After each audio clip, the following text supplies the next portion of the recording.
తండ్రి యొక్కయో కుమారుని యొక్కయో పరిశుద్ధాత్మ నామమున ఆమేన్.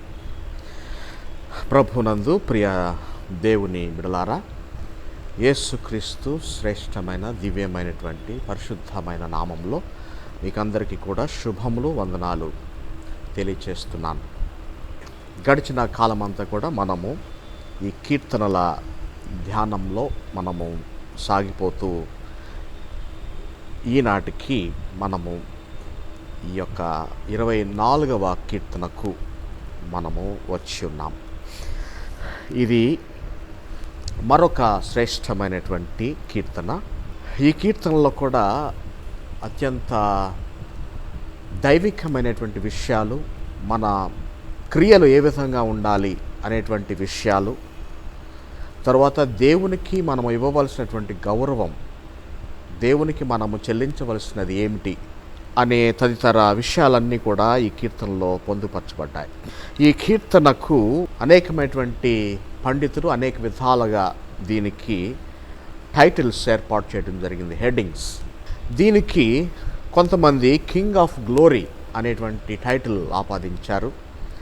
మరికొంతమంది రైట్ ఆఫ్ ఎంట్రన్స్ అనేటువంటి టైటిల్ ఆపాదించారు. మరికొంతమంది ట్రయంఫల్ ఎంట్రీ అనేటువంటి టైటిల్ని ఆపాదించారు. కింగ్ ఆఫ్ గ్లోరీ అనగా మహిమతో కూడినటువంటి రాజు లేక మహిమరాజు. రైట్ ఆఫ్ ఎంట్రన్స్, ప్రవేశానికి ఉన్నటువంటి అర్హత. మూడవదిగా ట్రయంఫల్ ఎంట్రీ అంటే మరి విజయప్రవేశం, జయోత్సాహంతో విజయప్రవేశం అనేటువంటి టైటిల్స్ ఏర్పాటు చేయబడింది. ఇంకా రకరకాలుగా వేదాంత పండితులు వేదాంత ధోరణిల్లో రకరకాల టైటిల్స్ అయితే ఇచ్చారు. ముఖ్యమైనవిగా ఇవి నేను తీసుకోవడం జరుగుతుంది. ఇప్పుడు 24వ కీర్తనకు వచ్చేసరికి ఇక్కడ ఒక భిన్నమైనటువంటి వైఖరి కీర్తనాకారుల్లో మనం చూస్తున్నాం. ఈ భిన్నము ఏ విధంగా ఉందంటే, ఇది ఆధ్యాత్మికము, ఇది దైవికము, ఇది పరిశుద్ధమైనటువంటి వైఖరి. దీనిలో మనము ఎప్పుడైనా కానీ పరిశుద్ధత అనేటువంటి మాటను ధ్యానం చేసుకోవడానికి అపరిశుద్ధత అనేటువంటి మాటను అర్థం చేసుకుంటే ఈ పరిశుద్ధత అంటే ఏంటో మనకు బోధపడుతుంది. ఈ అపరిశుద్ధతను అర్థం చేసుకోవడానికి మనకు ప్రత్యేకమైనటువంటి తరగతులు అవసరం లేదు. కారణం ఏంటంటే మనం ఉన్నది అపరిశుద్ధతలోనే. ఈ లోకమంతా కూడా అపరిశుద్ధతలోనే ఉన్నది. అంటే ఈ లోకమంతా కూడా పాపంలో మునిగిపోయింది. ఏ భేదమును లేదు. అందరూ పాపం చేసి దేవుడు అనుగ్రహించి మహిమను పొందలేకపోతున్నారు అనేటువంటి ఈ క్రొత్త నిబంధన నినాదము పాత నిబంధనలో కూడా ఉండింది. ఆ ప్రకారంగానే ఈ లోకంలో ఉన్నటువంటి పాపమును, దానిలో ఉన్నటువంటి ఈ అపరిశుద్ధతను మనము తెలుసుకొని ఉన్నాం. కనుక ఈ అపరిశుద్ధత అనేటువంటి మాట ఎంత విస్తీర్ణంగా ఉన్నదో, ప్రపంచం అంతా కూడా అలముకొని ఉన్నదో, ఈ యొక్క పరిశుద్ధత అనేటువంటి మాట పైనుండి మనకు అందించబడినటువంటి ఒక గొప్ప వరంగా, ఒక దీవెనగా దేవుడు మనకు అందించాడు. కనుక the sinful state is pervaded across the globe, వేరాస్ the holiness comes down which is transcendental. కనుక ఈ రెండిటి మధ్య ఈ లోకము, విశ్వాసులు జీవిస్తూ ఉంటారు. మరి దానికే పాత నిబంధనలో మందస్సము అనేటువంటి ఒక పరికరం ఉండింది. మందస్సము, the ark of the covenant అని ఇంగ్లీష్లో అన్నారు. The ark of the covenant అంటే దేవుని యొక్క పెట్టె. ఈ పెట్టెలో ఏమున్నాయి, ఏంటి సంగతి అనేది మరొక ధ్యానంలో మనము ధ్యానం చేసుకుంటాం. మరి ఈరోజు 24వ కీర్తన కనుక ఈ మందస్సము గురించిన ధ్యానం కాదు, కానీ ఈ మందస్సము గుర్చినటువంటి ఆలోచన దావీదుకు ఇక్కడ పుష్కలంగా ఉందండి. అంటే మందస్సం అంటే ఒక్క మాటలో దేవుని యొక్క ప్రసన్నత, God's presence is seen in the existence of the tabernacle, the ark of the covenant. కనుక మందస్సము యొక్క ప్రసన్నత దేవుని యొక్క ప్రసన్నతతో ముడిపడింది, సమానంగా ఉండింది ఆ దినాల్లో.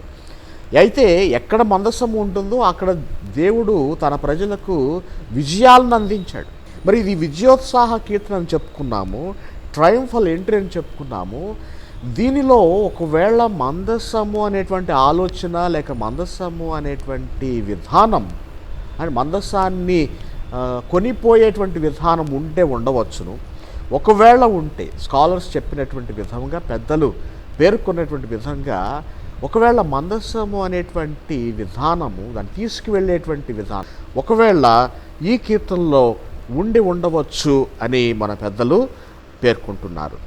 దానికి మనకు ఆనవాళ్ళు ఎక్కడ ఉంటాయంటే మొదటి సమూయేలు 7వ అధ్యాయంలో మొదటి ఒక్క వచనం నేను చదువుతాను.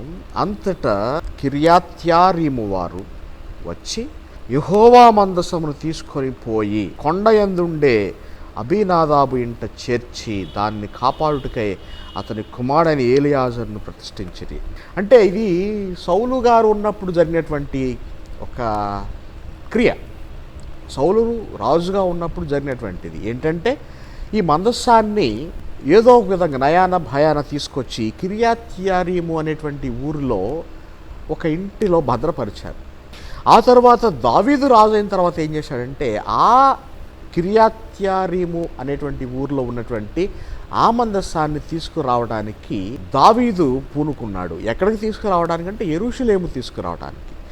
ఇక్కడ ఏమంటున్నాడంటే, ఈ మందస్సము ఊరి చివర, దేశం చివర శివార్లలో ఉండడానికి వీల్లేదు.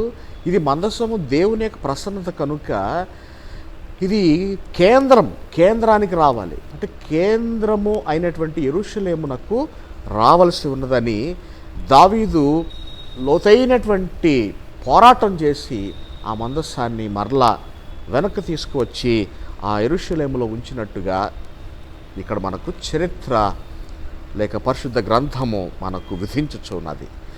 ఆ ప్రకారంగా సౌలు రాజు గారు పెట్టినటువంటి ఆ మందసాన్ని కేంద్రానికి తీసుకురావడానికి దావీదు రాజు గారు ప్రయాసపడినటువంటి ఈ సందర్భంలో దావీదు గారు ఈ కీర్తన రాసి ఉండవచ్చు అనేటువంటి ఆలోచన మన పెద్దలు తెలియజేశారు. మరి దానికి మనము అంగీకరించినా అంగీకరించకపోయినా దాన్ని అన్వయింపు వచ్చేసరికి ఏం జరుగుతుందంటే, మనమే ఆ యొక్క దేవుని ప్రసన్నతలోనికి వెళ్ళాలి. అంటే ఇంకా చెప్పాలంటే మనము ఆ మందసంతో పోల్చబడ్డాం. We are that box. మనల్ని కేంద్రానికి దేవుడు తీసుకెళ్తున్నాడు. కేంద్రం ఏంటంటే యెరూషలేము. కేంద్రం ఏంటంటే దేవుని ప్రసన్నత. అంటే నీవు దేవుని ప్రసన్నత కాబట్టి దేవుని ప్రసన్నతలోనికే రావాలి. ఆ మాటలు చాలా చక్కగా పొందుపరిచి రాశాడు. చూడండి, ఇప్పుడు నేను ఈ యొక్క 24వ కీర్తన నేను చదువుతున్నాను. భూమియు దాని సంపూర్ణతయు, లోకమును దాని నివాసులను యెహోవావే. చూసారా, ఇప్పుడు మనం ఎవరిమి? యెహోవా మనుషులం, యెహోవా బిడ్డలం. మనమేనా ఎవరైనా అంటేనే ఎవరంటే లోకమును దానిలో ఉన్నటువంటి నివాసులు అందరూ కూడా. అంటే లోకము దాని నివాసులు యెహోవావే అనంటూ చివరికి వచ్చేసరికి మీరందరూ కూడా దేవుని సన్నిధికి రండి అని అంటూ ఉంటాడు. అది చివరిలో మనం ధ్యానం చేసుకుంటాం. ఇప్పుడు ప్రారంభంలోకి వచ్చేసరికి భూమియు దాని సంపూర్ణతయు యెహోవావే. ఈ మాట ఎందుకు వచ్చింది ప్రస్తావన? భూమి గురించి ఎందుకు రాశాడు, దాని సంపూర్ణత గురించి ఎందుకు రాశాడంటే, లోకంలో ఉన్నటువంటి వారందరూ కూడా ఏమనుకుంటున్నారంటే, నేను నావాడిని,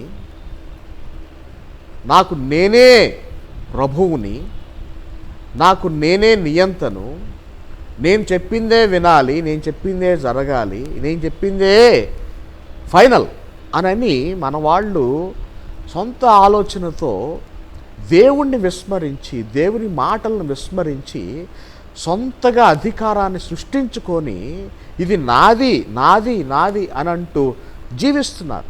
అందుకే దేవుడు ఏమంటున్నాడంటే, నువ్వు ఉన్నటువంటి ఇల్లు నీది కాదు, నువ్వు నిలబడినటువంటి స్థలం నీది కాదు, నువ్వు నిలబడినటువంటి భూమి నీది కాదు, నువ్వు చూసే ఆకాశం నీది కాదు, ఈ లోకంలో ఉన్నది ఏది కూడా నీది కాదు. అది చెప్పడానికే దేవుడు ఏం చేశాడంటే యేసుక్రీస్తుని లోకానికి పంపి, యేసుక్రీస్తుకు కూడా ఈ లోకంలో ఏమి లేకుండా చేశాడండి. యేసుక్రీస్తుకి ఏమీ లేదండి ఈ లోకంలో. కనుక ఇదంతా కూడా దేవుడు మనకు నేర్పించడానికి, మనకు పాఠాలు ఇవ్వడానికి దావీదు ద్వారా భూమి యొక్క ఓనర్షిప్, భూమి యొక్క యజమాని ఎవరు అనేటువంటి విషయాన్ని మనకు జ్ఞాపకం చేస్తున్నాడు. మనం అనుకుంటాం ఇది నాది అనుకుంటాం, నాకు ఎంతో ఉందనుకుంటాం, నేను గొప్ప పదవిలో ఉన్నాను అనుకుంటాం, నేను ఇంకా చాలా సాధించగలను అనుకుంటాం, నేను చాలా శక్తివంతురాలను అనుకుంటాం. కానీ ఇదంతా కూడా దేవునికి నచ్చనటువంటిది, దేవునికి ఇష్టము లేనటువంటి ఆలోచనలు. అందుకే భూమియు దాని సంపూర్ణతయు. భూమి అంటే మనందరికీ తెలుసు. ఏం తెలుసు? ఈ భూమి ఒక్క సెంటు భూమి కొనలేనటువంటి స్థితిలో కొన్ని ఏరియాస్లో సెంటు భూమి కూడా కొనలేనటువంటి పరిస్థితిలో మనం ఉండవచ్చు. మరి అలాంటిది భూమి అంతా కూడా వెలకడితే మరి ఏ విధంగా దాన్ని మనము లెక్కించగలం? దాని ఖరీదు ఏ విధంగా మనం పేర్కొనగలం? పైగా భూమి లోపల ఉన్నటువంటి బంగారపు గనులు, బొగ్గు గనులు, ఇనుము గనులు, రాగి గనులు, అనేకమైనటువంటి గనులు, ప్లాటినం, ఖరీదైన బంగారం కంటే ఖరీదైనటువంటి ప్లాటినం గనులు, ఇవన్నీ కూడా భూమిలో విస్తారంగా ఉన్నాయి. పెట్రోల్, గ్యాస్, అనేకమైనటువంటి. సో ఇవన్నీ కూడా భూమంతా కూడా ఒక్కసారి విలువ కట్టితే దాని విలువ ఎంత అవుతుంది అనేది బహుశా ఇప్పటికి ఆ ఆలోచన ఎవరికైనా వచ్చినా క్యాల్కులేషన్ చేయడానికి సమయం సరిపోయి ఉండదండి. కారణం ఏంటంటే భూమికి అంత విలువ ఉన్నది, భూమి అంత విస్తారమైనది, అంత విశాలమైనది. ఇంకా చెప్పాలంటే అది దేవుని యొక్క సృష్టి. భూమి దేవుని యొక్క సృష్టి. నోటి మాటతో ఆయన ఈ లోకాన్ని సృష్టించినటువంటి సృష్టికర్త. కనుక ప్రియ దేవుని బిడ్డలారా, భూమియు దాని సంపూర్ణతయు సమస్తమును యెహోవావే, కానీ దానిలో ఉన్నటువంటి జీవము, మరి ముఖ్యంగా మానవుడు ఏమనుకుంటున్నాడంటే ఇది నాది, నేను, నాకు, సమస్తం నా అనేటువంటి ఆలోచనలో, నా అనేటువంటి ఈ మాటలోనే జీవిస్తున్నాడు. అందుకే దానికి దేవుడు మనకిచ్చే సందేశం ఏంటంటే నీది కాదు, లోకము నీది కాదు, భూమి నీది కాదు, దాని సంపూర్ణత నీది కాదు, ఇక నీవు కూడా నీవాడివి కాదు, నీవు నీవాడవు కావు, అది చెప్తున్నాడు. కనుక దాన్ని ఏ విధంగా చెప్తున్నా అంటే లోకమును దాని నివాసులను, అంటే లోకంలో ఉండే బిడ్డలందరూ, సమస్తమైనటువంటి ప్రజానీకం అందరూ కూడా ఎవరు అంటే దేవుని బిడ్డలు. ఇక్కడ దేవుని బిడ్డలు అనగానే మనం జ్ఞాపకం చేసుకోవాల్సింది ఏంటంటే వారు కూడా దేవుని యొక్క సృష్టి. భూమి ఏ విధంగా దేవుని సృష్టో నీవు నేను కూడా దేవుని సృష్టి. కనుక దేవుని సృష్టి ఏ విధంగా ఉండాలంటే పరిశుద్ధంగా ఉండాలి. అది దేవుని యొక్క తలంపు. అందుకే దేవుడు సృష్టించాడు. పనికి మాలిన దాన్ని, పనికి రాని దాన్ని, అపవిత్రమైన దాన్ని, ఎందుకు ఉపయోగం లేని దాన్ని దేవుడు సృష్టించడు. ఉపయోగపడేదాన్ని, పనికి వచ్చేటువంటి దాన్ని, పవిత్రమైన దాన్ని, శుద్ధమైన దాన్ని, పరిశుద్ధమైన దాన్ని దేవుడు సృష్టిస్తాడు. దేవుడు ఈ సృష్టిని సృష్టించే ఆ ప్రక్రియల్లో అంతటా మంచిది అని దేవుడు చూచెను అనేటువంటి మాట పలుమార్లు దేవుడు వాడాడు. తాను చేసిన సృష్టి మంచిదని ఆయన గ్రహించాడు. మంచిది అంటే దేవుని దృష్టిలో మంచిది అంటే పరిశుద్ధమైనది. ఇప్పుడు ఆ నివాసులందరూ కూడా పరిశుద్ధంగా ఉండాలని దేవుడు ఒక చక్కని పిలుపునిస్తున్నాడండి. భూమి నీది కాదు, ఈ అపవిత్రమైనది నీది కాదు, నీవు అపవిత్రతలో ఉంటున్నావేమో, నీవు పవిత్రమైన దానిలోనికి రా అని ఈ కీర్తన towards the end of the psalm, ఈ కీర్తన చివరి భాగాల్లో దేవుడు మనతో మాట్లాడుతున్నాడు. ఇప్పుడు ఆయన సముద్రముల మీద దానికి పునాది వేసెను, భూమిని, దాని యొక్క ఉనికిని, దాని యొక్క స్థితిగతులను మరింత లోతుగా తెలియచేస్తున్నాడు. ఏమని? సముద్రం మీద దానికి పునాదులు వేయబడ్డాయంటాడు. మరి ఈ మాట బహుశా ఇప్పటి సైంటిఫిక్ స్థితిగతుల్లో, ఈ సైన్స్ ఎంతగా బలపడినటువంటి నేపథ్యంలో ఈ మాట ఎవరు కూడా అంగీకరించకపోవచ్చు. కానీ ఒకటి మాత్రం మనం గమనించుకోవాలి, పరిశుద్ధ గ్రంథము రచించినప్పుడు సైన్స్ లేదు. అలా అని చెప్పి దేవుని ఆత్మచేత నడిపించబడి రాయబడినటువంటి ప్రతి మాట దేవుని యొక్క సైన్స్లోనే ఉంది, దేవుని యొక్క జ్ఞానంలో ఉన్నదని మనం మర్చిపోవడానికి కూడా వీల్లేదు. కారణం ఏంటంటే మనం ఒక్కసారి భూమిని తీసుకున్నప్పుడు, ఆదికాండ 1వ అధ్యాయం మనం చదివినప్పుడు ఇదంతా కూడా భూమి యొక్క సృష్టి ఏ విధంగా జరిగింది అనే దాని మీద ఏమంటున్నాడంటే, ఆదికాండ 1వ అధ్యాయం 2వ వచనంలో భూమి నిరాకారముగాను శూన్యముగాను ఉండెను, చీకటి అగాధ జలముల పైన కమ్మి ఉండెను. అంటే అక్కడ డైరెక్ట్ రిఫరెన్స్ అంటూ ఏమి లేకపోయినా ఇండైరెక్ట్గా ఏం చెప్తున్నా అంటే భూమి జలముల మీద ఉన్నది, భూమి చీకటిలో ఉన్నది, చీకటి అగాధ జలముల మీద ఉన్నది. అంటే ఈ జలముల మీద భూమి ఉన్నది. అంటే దేవుడు భూమిని వేరు చేసినప్పుడు నీటి నుండి భూమిని తీశాడు. సో అక్కడ మనము దేవుని యొక్క సైన్స్లో, దేవుని యొక్క జ్ఞానంలో కనుగొనేది ఏంటంటే నీటిలో నుంచి భూమి తీయబడింది అనేటువంటి మాట చూస్తాం. రెండవదిగా ఇప్పటికీ కూడా ఒక్కొక్కసారి వర్షం వచ్చినప్పుడు సముద్రం అంతా కూడా ఆకాశంలోకి వెళ్ళిపోతుంది, సముద్రం ఆకాశంతో కలిసిపోతుంది, ఆకాశము నీళ్లతో కలిసిపోతుంది. ఆ ఆకాశములు మేఘము రూపంలో మన ఇళ్లలోకి వచ్చి చేపలను కూడా కుమ్మరించేటువంటి సందర్భాలు ఉన్నాయి. అంటే సముద్రంలో ఉన్నటువంటి చేపలు మేఘాల్లోనికి వెళ్ళిపోయి మరలా భూమి మీదకి వస్తున్నాయి.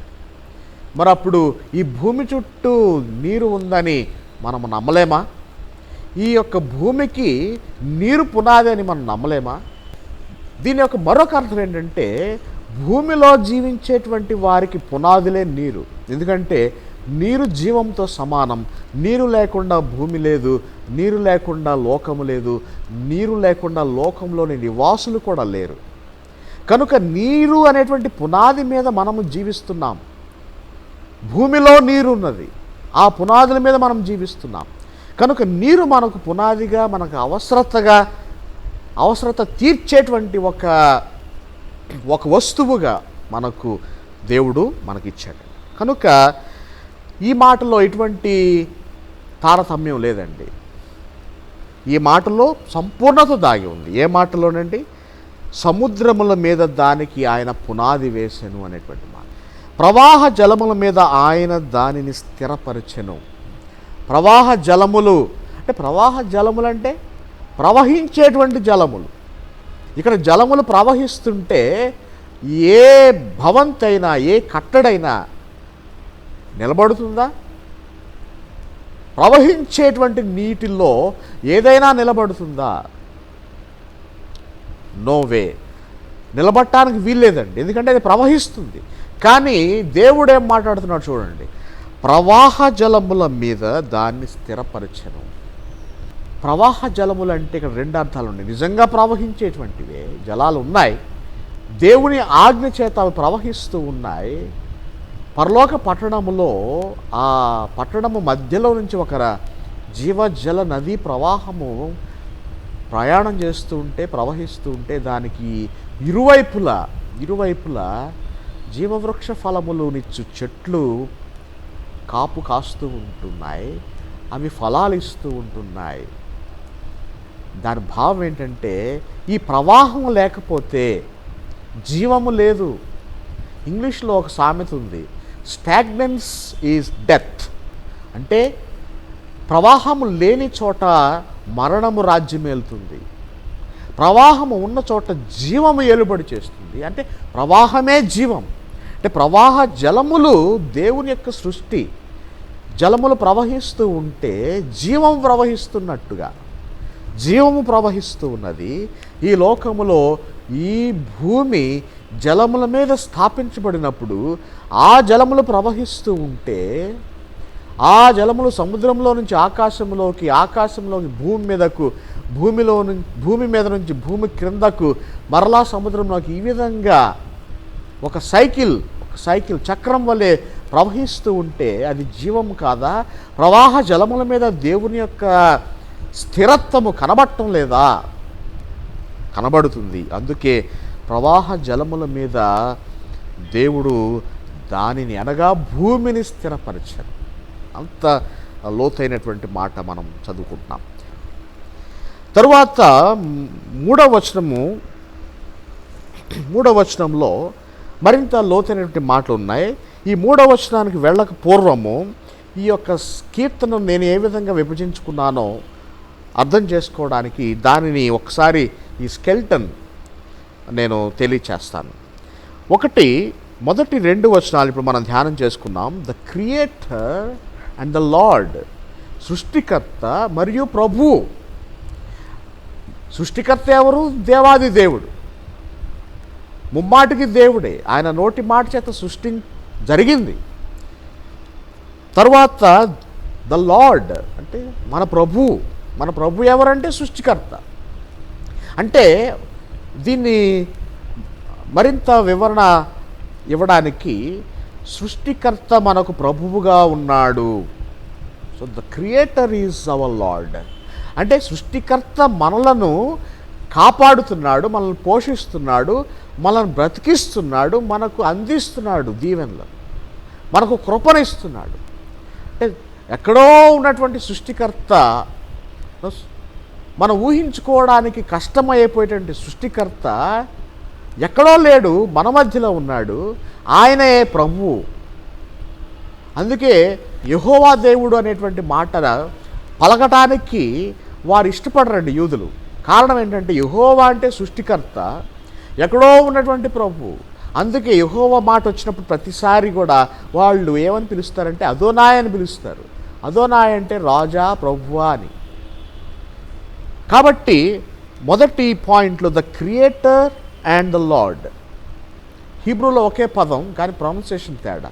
So the Yahweh and the Adonai, Yahweh being the creator and Adonai being the co-creator Jesus Christ and who is the protector of our lives, the life giver of our lives.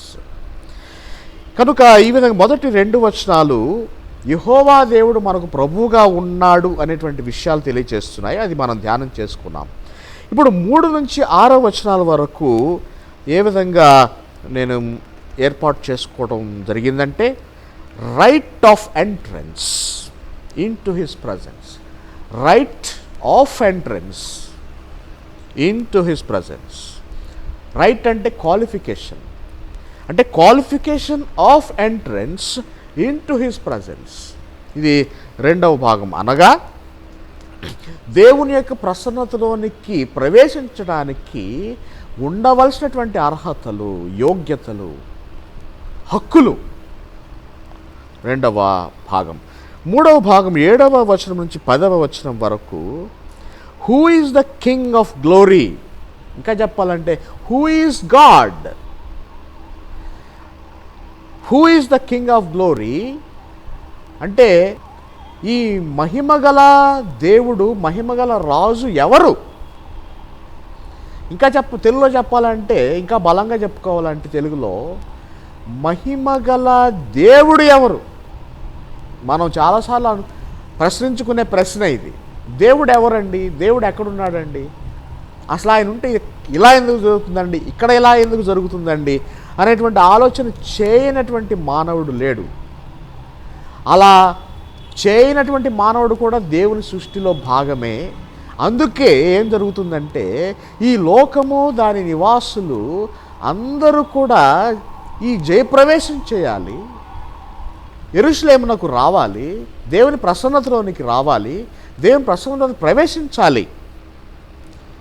ప్రవేశించిన తర్వాత తెలుస్తుంది who is that king of glory, ఆ మహిమగల ఆరాజు ఎవరు అనేది ప్రవేశించిన తదుపరి మనకు వ్యక్తమవుతుంది, బోధపడుతుంది అనేది 3వ భాగం. కనుక ఈ 3 భాగాలు మనం క్లుప్తంగానే మనం ధ్యానం చేసుకుంటాం.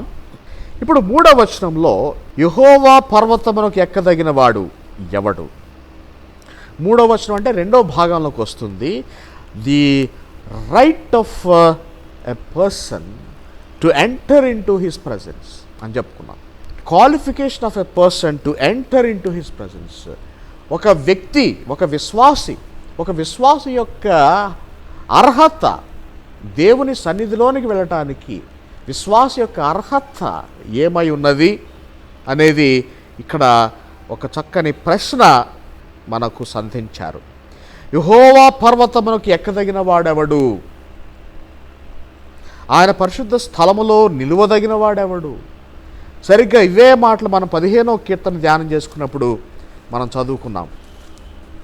చూడండి, 15వ కీర్తనలో ఒక 2 వచనాలు. యెహోవా నీ గుడారములో అతిథిగా ఉండదగిన వాడెవడు? నీ పరిశుద్ధ పర్వతం మీద నివసింపదగిన వాడెవడు? దానికి జవాబు 2వ వచనంలో ఉంది. యథార్థమైన ప్రవర్తన కలిగి నీతిని అనుసరించుచు హృదయపూర్వకంగా నిజము పలుకువాడే అనేటువంటి జవాబు అక్కడ ఇచ్చాడు కీర్తనాకారుడు దేవుని యొక్క నడిపింపులో. ఇక్కడ కూడా అదే మనం చూస్తున్నాం. 3వ వచనంలో యెహోవా పర్వతమునకు ఎక్కదగిన వాడెవడు? ఇప్పుడు ఇది ఒక ప్రశ్న.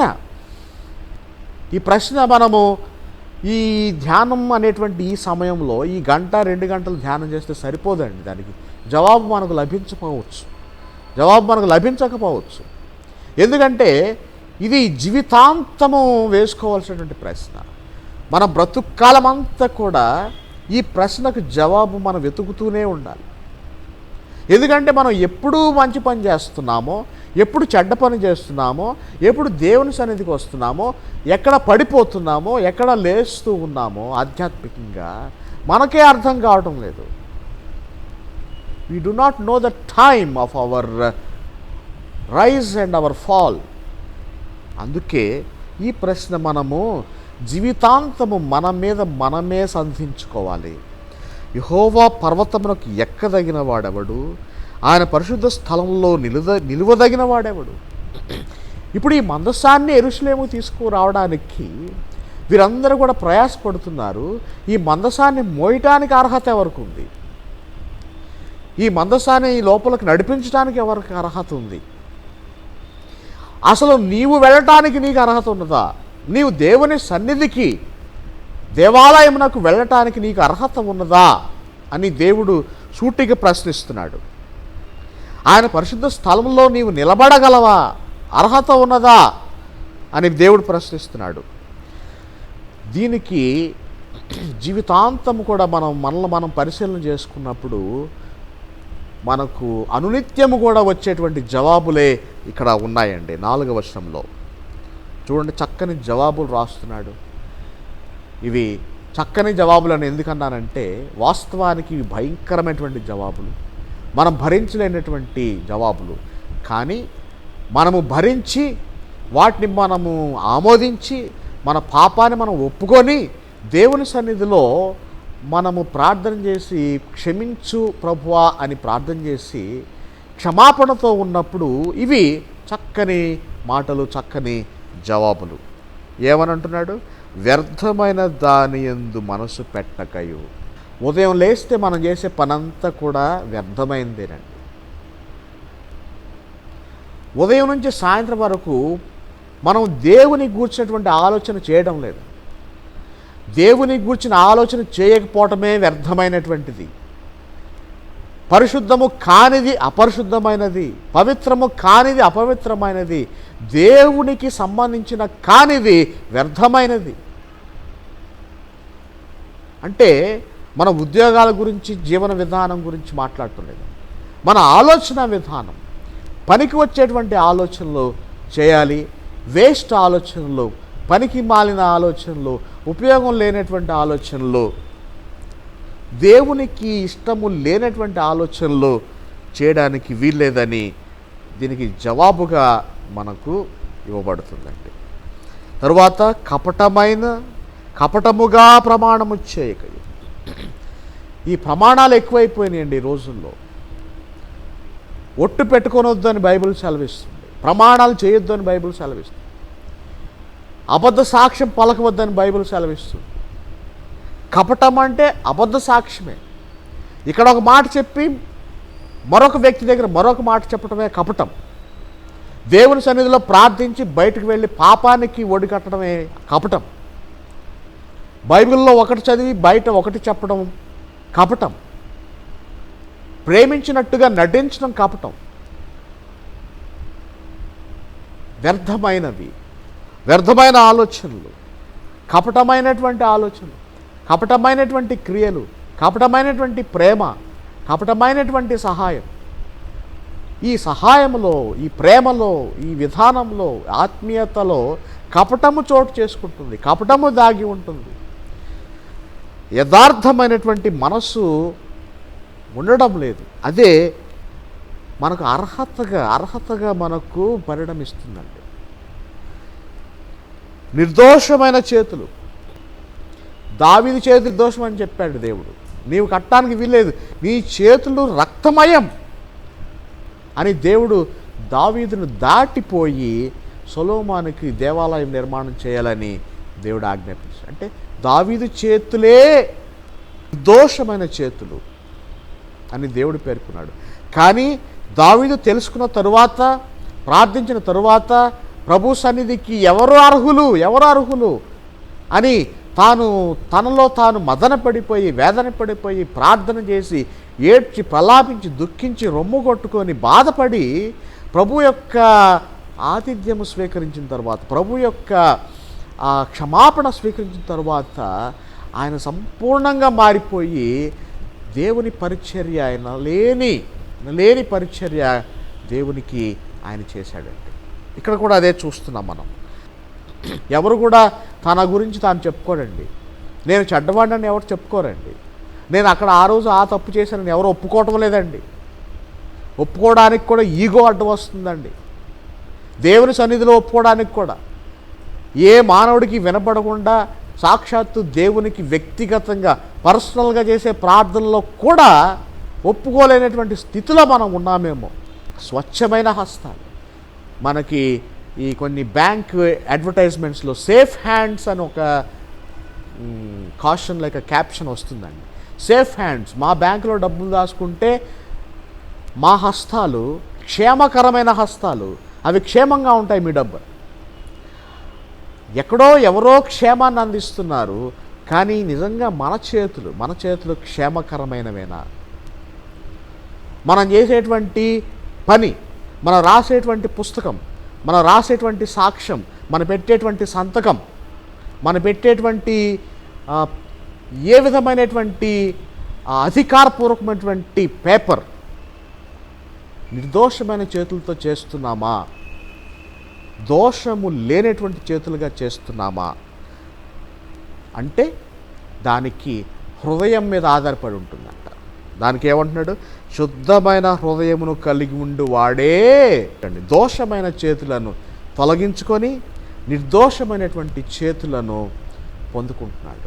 కనుక దోషము కలిగినటువంటి దావీదు చేతులు దోషమని చెప్పి దావీదు తెలియజేసి, ఇప్పుడు నా చేతులు నిర్దోషమైనవి అని చెప్పి మరలా తెలియచేస్తున్నాడు. కనుక మన చేతులు ఒకవేళ దోషపూరితమైనటువంటి చేతులైతే మనము ఆ దోషాన్ని తొలగించుకొని నిర్దోషమైనటువంటి స్థితికి రావాలని దేవుడు మనకు తెలియచేస్తున్నాడు. 5వ వచనంలో వాడు యెహోవా వలన ఆశీర్వాదమునందును, అంటే ఈ విధంగా నిర్దోషమైన చేతులు కలిగినటువంటి వాడు దేవుని యొక్క ఆశీర్వాదాలు పొందుతాడు. మరి ఒకవేళ దోషపూరితమైన చేతులతో ఆశీర్వాదాలు పొందితే ఆశీర్వాదాలు శాశ్వతము కాదు అని కూడా కీర్తనాకారుడు ఇక్కడ మనకు తెలియచేస్తున్నాడు. మనం చూస్తాం.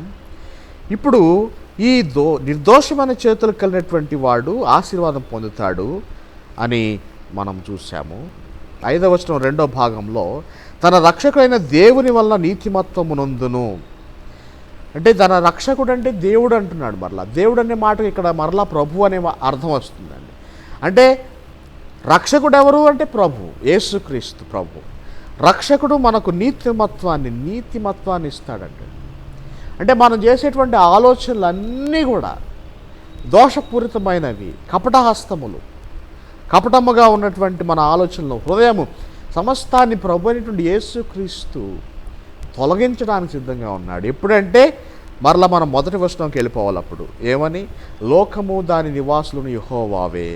ఆ యెహోవా బిడలమైనటువంటి ఈ లోకము అనగా మనము దేవుని బిడలమని తెలుసుకొని దేవుని బిడలముగా ఉండకుండా మనము కపటముగా దోషముగా మనం ప్రవర్తిస్తున్నాము. కనుక మనము ఈ దోషత్వమును పోగొట్టుకొని నిర్దోషత్వాన్ని పొందుకోవాలని దేవుడు పిలుపునిస్తున్నాడు. అట్టి వారికి నీతిమత్తము, నీతి దేవుడు అనుగ్రహించినాడు. ఈ నీతి వలన ఇప్పుడు నీవును, నీ కుటుంబమును, నీ యొక్క తరతరములు దీవించబడతారు. తరువాత నీ ప్రక్కవారు, ఇరుగు పొరుగు వారు కూడా నీ నీతిమత్తము గురించి ఆశీర్వదించబడతారు. Be a blessing to many. ఇతరులకు దీవెనకరంగా ఉండండి, ఇతరులకు సంతోషదాయకంగా మీరు ప్రవర్తించండి, ఇతరులకు మీరు మేలు చేయడానికి ప్రయత్నించండి అని దీని యొక్క ఆలోచన. నీతిమత్వము సంపాదించండి, దాని నుండి మీరు దేవుని యొక్క సన్నిధిన కోరుకొనండి. ఇప్పుడు 6వ వచనంలోనికి వెళ్తున్నాను. ఆయన ఆశ్రయించువారు, యాకోబు దేవా నీ సన్నిధిని వెదకువారు అట్టివారే. కొంతమంది స్కాలర్స్ ఈ 6వ వచనాన్ని ఇక్కడ అవసరం లేదండి వచనం అని అంటున్నారు. మరి ఎందుకు అన్నారో తెలియదు. కానీ ఇక్కడ మనం జాగ్రత్తగా గమనిస్తే క్రింద సెలా అనేటువంటి మాట ఉంది. సెలా అనే మాట నేను గతంలో జ్ఞాపకం చేసినట్టుగా గుర్తు. సెలా అంటే ఒక్క మాటలో చెప్పాలంటే ఆగి, నిదానించి, పరిశీలన చేసి మరింత బిగ్గరగా పాడు, మరింత బిగ్గరగా లేక మరింత ఎక్కువగా ధ్యానం చేయి అనేటువంటి ఆలోచన. కనుక యాకోబు దేవా అనేటువంటి మాటలో ఎంత అర్థం ఉందండి. యాకోబు దేవా అంటే నా తండ్రి దేవా, నా తండ్రి వెంబడించినటువంటి దేవా, పితరుల దేవా. ఎంత లోతైనటువంటి మాట అండి. అంటే దేవుడు ఇప్పుడు వచ్చినటువంటి దేవుడు కాదు, తరతరములకు నివాస స్థలము నీవే అంటున్నాడు మోషే. కాబట్టి మన దేవుడు తరతరములకు ఉండేవాడు, శాశ్వతముగా ఉండేవాడు. అంటే ఇంకా చెప్పాలంటే ఎప్పుడో అంటే ఆది ఎందే దేవుడు ఉన్నాడు. ఆ ఆది ఎందు అనేటువంటి మాట వర్ణనాతీతం అండి, మనం వర్ణించడానికి సరిపోము ఆది ఎందు అనేటువంటి మాట. కనుక ఆది నుండి కూడా దేవుడు ఉన్నాడు. ఆ దేవుడు మనకు పితరుల దేవుడుగా ఉన్నాడు. ఆ పితరుడు పేరేటువంటి యాకోబును ప్రస్తావించాడు. ఎందుకు యాకోబును ప్రస్తావించాడంటే యాకోబు అంటే ఒక జాతికి మూల పురుషుడు. ఈరోజు ఉన్నటువంటి ఇజ్రాయేలు దేశానికి మూల పురుషుడు. ఇశ్రాయేలు దేశం అనగా యాకోబు యొక్క 2వ పేరు మార్చబడినటువంటి పేరు. యాకోబు నీ పేరు ఇశ్రాయేలు అని దేవుడు చెప్పినప్పుడు ఆ ఇశ్రాయేలు జనాంగం యాకోబు జనాంగం. అందుకే యాకోబు దేవా అంటే ఇశ్రాయేలుల దేవా అంటే దేవుని ప్రజలకు ఉన్నటువంటి దేవా. ఇంకా చెప్పాలంటే లోకము దాని నివాసులు వీరందరికీ దేవా అని ప్రస్తావించి నీ సన్నిధిని వెదకువారు అట్టివారే. యాకోబు దేవా నీ సన్నిధిని వెదికేవారు అంటే మేము అట్టివారమే. ఈ యొక్క విశ్వాసం అనేటువంటి బీజము మాకు పితరుల దగ్గర నుంచి వచ్చింది. మమ్మల్ని కరుణించు, మా యొక్క స్థితిగతులను సరిచేసి, మా యొక్క చీకటిని తొలగించి, మా యొక్క కపటాన్ని, మా యొక్క దోషహస్తాలను రూపుమాపి మమ్మలను మీ సన్నిధిని వెదికే వారిగా మమ్మలను చేయి ప్రభు అని మాట్లాడాడు. తర్వాత ఈ 6వ వచనము ఏం చేస్తుందంటే మన స్థితిగతులను మనకు తెలియజేస్తుంది. తర్వాత దేవుని యొక్క స్థితిగతిని కూడా మనకు తెలియజేస్తుంది. దేవుడు మనకు ఏమై ఉన్నాడు, మనము దేవునికి ఏమై ఉన్నాము అనేటువంటి ఈ ఇరువురి మధ్య ఉన్నటువంటి సంబంధాన్ని తెలియజేసేటువంటి వచనం 6వ వచనం. మరి కొంతమంది స్కాలర్స్ ఎందుకు ఈ వాక్యాన్ని మరి విమర్శించారో, ఎందుకు ఈ వాక్యాన్ని 6వ వచనాన్ని వద్దంటున్నారో మరి నాకైతే తెలియదు. కానీ నేనైతే దీన్ని ఉంచాలని చెప్తాను.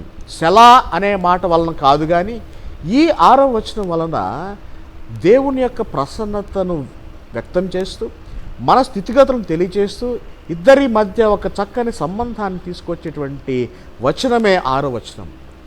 ఇంకా చెప్పాలంటే 3వ భాగంలో అంటే 7 నుంచి 10వ వచనాల వరకు ఉన్నటువంటి 3వ భాగానికి ఈ 6వ వచనము పీఠికగా ఉన్నదండి. So it is a gateway, it is an entrance to the 3rd fold of the psalm, verse 6. కనుక 6వ వచనము ఇంత బలమైనటువంటి వచనం అండి. నీ సన్నిధిని వెదకువారు అట్టివారే అని అంటున్నాడు. ఇప్పుడు సన్నిధి గురించి మాట్లాడుతాం 3వ భాగంలో. దేవుని ప్రసన్నత గురించి మాట్లాడుతున్నాము. తర్వాత మన గురించి మనం మాట్లాడతాం. ఈ 3 విషయాలు కూడా 3వ భాగంలో చాలా చాలా విస్పష్టంగా కీర్తనాకారుడు తెలియజేశాడు. ఇప్పుడు చూడండి, గుమ్మములారా. గుమ్మము అంటే మనందరికీ తెలుసు, మన దేశంలో ఉన్నటువంటి గుమ్మములు కాదండి, లేక ఈ లోకంలో, లేక మన భారతదేశంలో అత్యంత ధనికుడు కట్టుకున్నటువంటి గుమ్మం కాదండి, లేక ఈ దేశానికి ఉన్నటువంటి గేట్వే కూడా కాకపోవచ్చేమో. అక్కడ గుమ్మం ఏంటంటే ఆ సిటీ, ఊరి బయట, ఆ పట్టణము బయట వెలుపల పెద్ద ఎత్తైనటువంటి, చాలా ఎత్తైనటువంటి ఒక గేట్ ఉంటుందండి. ఆ గేటుకు అత్యంత బరువైనటువంటి ఇనుముతో చేయబడినటువంటి గేట్. ఆ గేటు పైనుంచి మనకు బ్యారేజెస్కి ఏ విధంగా అయితే నీటిని అడ్డుకోవటానికి ఆ బలమైనటువంటి సిమెంట్ బార్కేడ్లు కానీ లేక ఇనుప బార్కేడ్లు ఏ విధంగా పైనుంచి దించుతారో క్రిందకు, ఆ విధంగా దించడానికి వీలున్నటువంటి బలమైనటువంటి ఇనుప గేట్. ఆ గేట్ దాన్ని ఇంగ్లీష్లో ఏమన్నారంటే పోర్ట్ కల్లిస్ అన్నారు. అంటే ఆ గేటు మూసివేయటానికి పైనుంచి బలమైనటువంటి ఈ అడ్డుబండలు దిగుతూ ఉంటాయి. మరలా ఆ అడ్డుబండల పైకి లేపడానికి బహుశా బలమైనటువంటి మనుషులు కావాలి, లేకపోతే బలమైనటువంటి గొలుసులు కావాలేమో. అది ఊరి బయట ఉన్నటువంటి ఆ యొక్క గవిని గేట్ ఆ విధంగా ఉంటుందండి, పోర్ట్ కల్లిస్ అనేటువంటి గేట్. ఇప్పుడు చూడండి, ఆ గేట్స్ను ప్రస్తావిస్తున్నాడు 7వ వచనంలో. గుమ్మములారా అని అంటే ఇక్కడ 2 అర్థాలు ఉన్నాయండి. ఒకటి, నిజంగా అక్కడ ఉన్నటువంటి ఆ పోర్ట్ కల్లిస్ అనేటువంటి గేట్ లేక గుమ్మం. రెండవది, నీవు నేను, మనము గుమ్మముతో పోల్చబడ్డాము. గుమ్మములారా మీ తలలు పైకెత్తుకొనుడి. ఒకవేళ ఈ యొక్క మాటను తీసుకెళ్ళి మనం అక్కడ పోర్ట్ కల్లిస్ అనేటువంటి గేట్కి మనం కనుక ఆపాదిస్తే, అక్కడ ఉన్నటువంటి ఐరన్ లేక మెటల్, ఇంకేదైనా బలమైనటువంటి రాయితో చేయబడినటువంటి ఆ అడ్డుబండలు పైకి లేపండి, బాగా పైకి లేపండి. ఎందుకంటే ఎవరో వెళ్ళాలి లోపలికి. ఎవరు వెళ్ళాలంటే ఒక పెద్ద ఆయన వెళ్ళాలి. ఆ పెద్ద ఆయన ఎవరంటే దేవుడు. హల్లెలూయా, ప్రైజ్ ద లార్డ్. ఒకవేళ నీవు ఆ గవినైతే, నీవే ఆ గుమ్మం అయితే, అంటే మనుషులు ఒక మానవుడిని ఎందుకు గుమ్మంతో పోల్చాడంటారు? ఎందుకు పోల్చాడంటే, మనం ఏం చేస్తామంటే మన హృదయాన్ని ఒక ఎంట్రన్స్ లాగా పెట్టుకుంటాం. అందుకే దేవుడు ఏమంటాడంటే, నేను హృదయం అనే తలుపు యొద్ద నుండి నేను తట్టుచున్నాను, ఎవరైనాను నా స్వరం విని తలుపు తీసిన యెడల నేను వానిలోనికి ప్రవేశిస్తాను. So you are the gate, నువ్వే ఆ గవిని, you are the portcullis. నీవు ఆ గేటును దేవుని కొరకు తెరవాలి. నీవు అనేకమైన వ్యర్థమైన వాటికి నీవు గేటు తీస్తున్నావు. పనికి మాలిన దాన్ని, వ్యర్థమైన దాన్ని, నీ దోషపూరితమైనటువంటి చేతులతో నీ హృదయం అనేటువంటి గేట్ను దోషము కొరకు తీస్తున్నావేమో, దుష్టుడు కొరకు తీస్తున్నావేమో, పతనం కొరకు తెరుస్తున్నావేమో. ఓ గుమ్మమా, నీ గేట్ నీ యొక్క దోషరహితమైనటువంటి చేతులతో ప్రభు కొరకు తెరువు. ఉపయోగపడేటువంటి పని, దైవ కార్యం, దేవుని కార్యం, మంచి కార్యం, ప్రేమ కార్యం, దోషరహితమైనటువంటి కార్యం, కపటరహితమైనటువంటి కార్యం దేవుని కొరకు చేయడానికి నీవు నీ యొక్క గుమ్మము తెరువు. అంటే నిన్ను నీవే తెరుచుకో, అనగా నీ హృదయాన్ని తెరుచుకో, నీ హృదయాన్ని తెరుచుకో అనేటువంటి మాట ఇక్కడ ఇవ్వబడింది. తరువాత ప్రియ దేవుని బిడ్డలారా, మహిమగల రాజు ప్రవేశించినట్లు పురాతనమైన తలుపులారా. ఇక్కడ ఆ రోజుల్లో మరి ఆ ఊరి బయట ఉన్నటువంటి ఆ గేట్స్కు ఒక పేరు ఇవ్వబడిందండి. ఆ పేరు యొక్క అర్థం ఏంటంటే, ఇంగ్లీష్ బైబిల్లో మరియు హీబ్రూ బైబిల్లో కూడా ఏమున్నదంటే ఔలాం, ఔలాం అనేటువంటి మాట వాడారు. ఔలాం అంటే అర్థం ఏంటంటే శాశ్వతమైన, శాశ్వతమైన అనేటువంటి విశేషణ, యాడ్జెక్టివ్ ఇచ్చారు.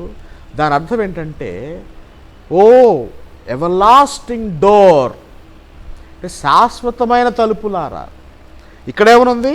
పురాతనమైన, తెలుగు బైబిల్లో పురాతనమైన తలుపులారా అని ఉంది, కానీ హీబ్రూ బైబిల్లో శాశ్వతమైన తలుపులారా. ఎవరు శాశ్వతం? ఆ తలుపు, ఆ గవిని శాశ్వతం. అంటే బహుశా ఆ మెటల్తో చేస్తే లేక ఒక బలమైన రాయితో చేశారేమో మనకు తెలియదు, కానీ ఏదేమైనా ఆ తలుపు, ఆ ఊరి చివరినటువంటి తలుపు చాలా బలమైనటువంటి తలుపు. బహుశా కొన్ని తరాలు తరాలు తరాలు తరాలు దాన్ని వాడుకోవాల్సినటువంటి తలుపు. ఏ డోర్ దట్ లాస్ట్స్ లాంగ్. తలుపు నిరంతరము, అంటే ఎక్కువ కాలము జీవించగలిగినటువంటి తలుపు, ఆ తలుపు. అందుకే ఇక్కడ పురాతనమైన తలుపులారా అంటున్నాడు. ఇక్కడ రెండవ అర్థంలో మనము తలుపు అయితే మనం ఎవరు? మనం పురాతనమైన, హీబ్రూ బైబిల్లో శాశ్వతమైన తలుపు. నీ పేరు శాశ్వతమైన తలుపు. నీ తలుపే శాశ్వతమైనప్పుడు నీవు ఎందుకు నీ తలుపును తీయడానికి ఇష్టపడటం లేదు? అంటే నీవు శాశ్వతంగా ఉండడానికి ఇష్టం లేదా? శాశ్వతమైనవి నీకు ఇష్టం లేదా? శాశ్వతమైన దానికి నీవు తలుపు తీయటం లేదా? శాశ్వతమైనటువంటి దేవాది దేవుడు నిన్ను శాశ్వతం చేయడానికి నిన్ను తలుపుగా పోల్చి నీ తలుపు, నీవు అనేటువంటి తలుపును శాశ్వతం చేశాడే. నీవెందుకు దేవుని కొరకు, శాశ్వతమైన దాని కొరకు నీవు తలుపు తెరవటం లేదు అనేది దీని యొక్క భావమైనది. ఇప్పుడు 8వ వచనంలో మహిమగల ఈ రాజు ఎవడు? ఇప్పుడు ఇక్కడ జరిగే ప్రక్రియ ఒకసారి మనం జ్ఞాపం చేసుకుందాం. ఇక్కడ ఏం జరుగుతుందంటే, ఆ మందసం కానివ్వండి, లేక మనమే కానివ్వండి, లేక మనమే తలుపులుగా కానివ్వండి, లోపలికి వెళ్ళటానికి మనము కంకణం కట్టుకున్నాం. దేవుని యొక్క సన్నిధానాల్లోనికి వెళ్ళటానికి మనం కంకణం కట్టుకున్నాం. ఆ గవిని దగ్గర నిలబడ్డాం. ఇప్పుడు అక్కడ ద్వారపాలకుడు, ఆ గేట్ మ్యాన్ లేక వాచ్మెన్ ఎవరైనా కానీ ఆయన ఏమడుగుతాడంటే, నీవు ఎవరవు, హూ ఆర్ యూ అంటాడు. మన సాంప్రదాయంలో అయితే నువ్వు ఎవరవు, నువ్వు ఫలానా అని చెప్పడానికి నీ దగ్గర ఆధారాలు ఉన్నాయా? కార్డు ఏమైనా ఉందా? ఆధార్ కార్డు ఉందా? ఏం కార్డు ఉంది నీ దగ్గర? బయట పెట్టు, నీ ఐడి ఇవ్వు నాకు అంటాడు. అంటే నీ అర్హత ఏంటి లోపల రావడానికి? ఒకవేళ ఆ గవినిగా ఉన్నటువంటి నీవు, ఆ గవిని బయట ఉన్నటువంటి ఆ మహిమగల రాజు అయినటువంటి యేసుక్రీస్తు నిలబడితే, ఆ దేవాది దేవుణ్ణి నీవు అర్హత అడుగుతున్నావా? నీవు నాలోనికి రావడానికి నీ అర్హత ఏంటని దేవుణ్ణి ఎదురు ప్రశ్నిస్తున్నావా?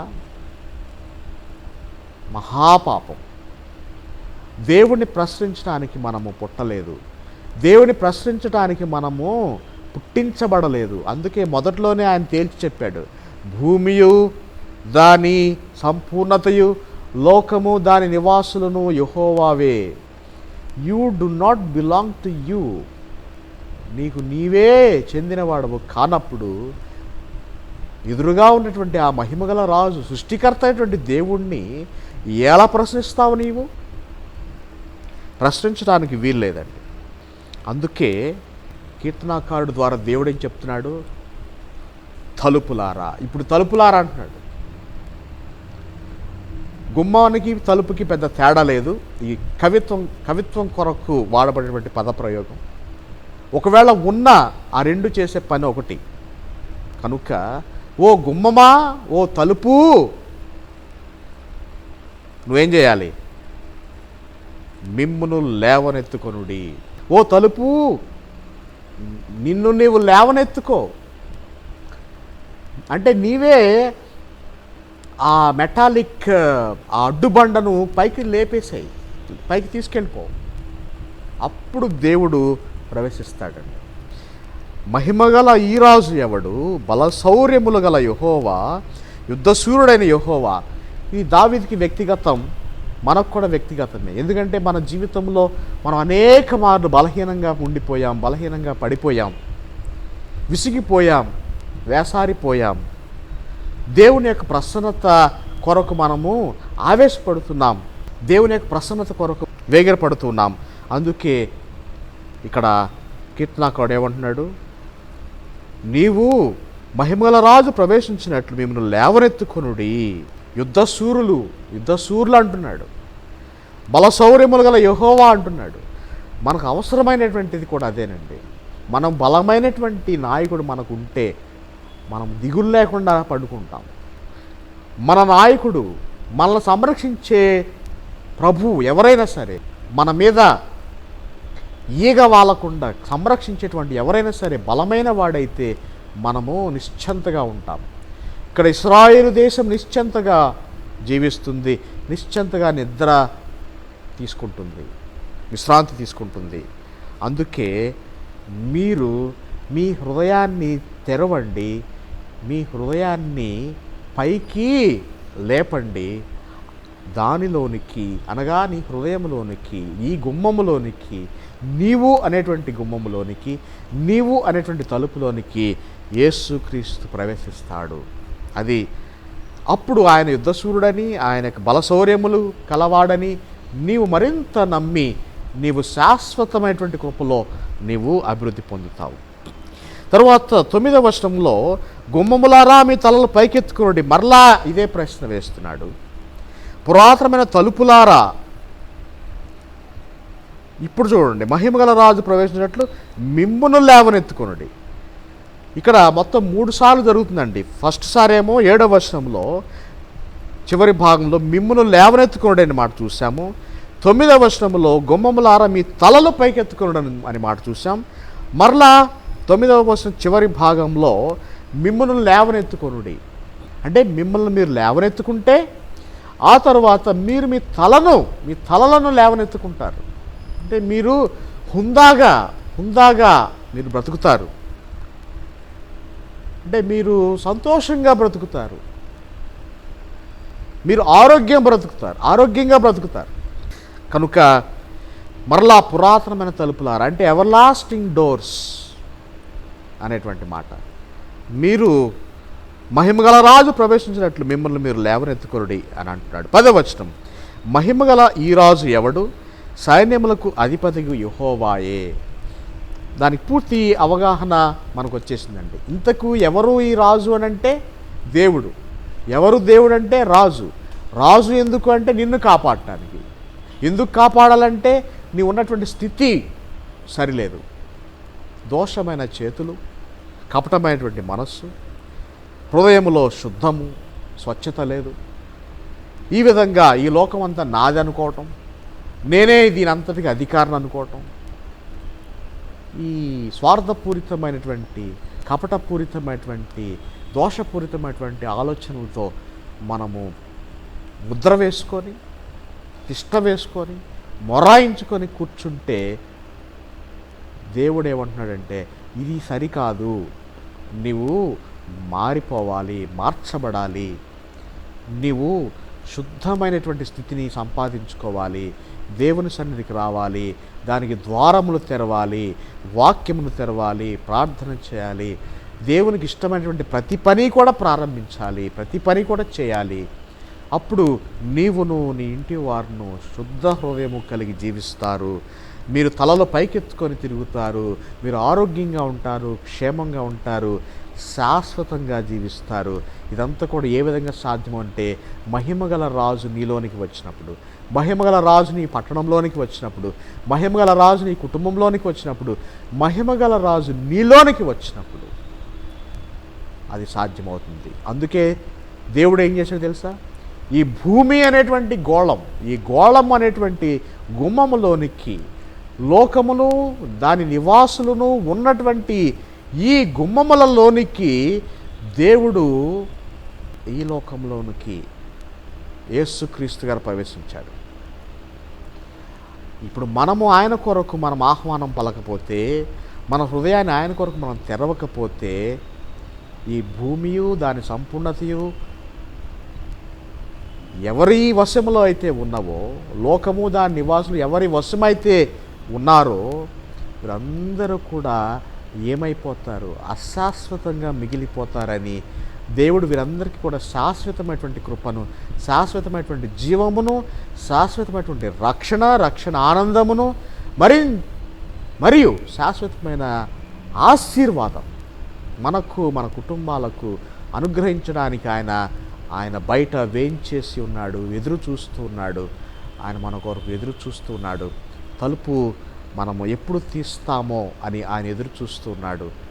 మనము తలుపు తెరచి ఆయన ఆహ్వానించి, మనము సమస్తము ఆయనదే అని మనం విశ్వసించి దేవుణ్ణి ఆహ్వానించినప్పుడు మనము ఆయన వారం అయిపోతాము. సంపూర్ణంగా మనం ఆయన వారం అయిపోతాము. శాశ్వతమైనటువంటి వారముగా మనము జీవిస్తాం, మిగిలిపోతాం. ఆ విధంగా ఉండడానికి దేవుడు తన యొక్క కృప మనందరి మీద కుమ్మరించి, దేవుడు మహిమగల రాజుగా మనల్ని దీవించి ఆశీర్వదించి నడిపించును గాక. ఆమేన్.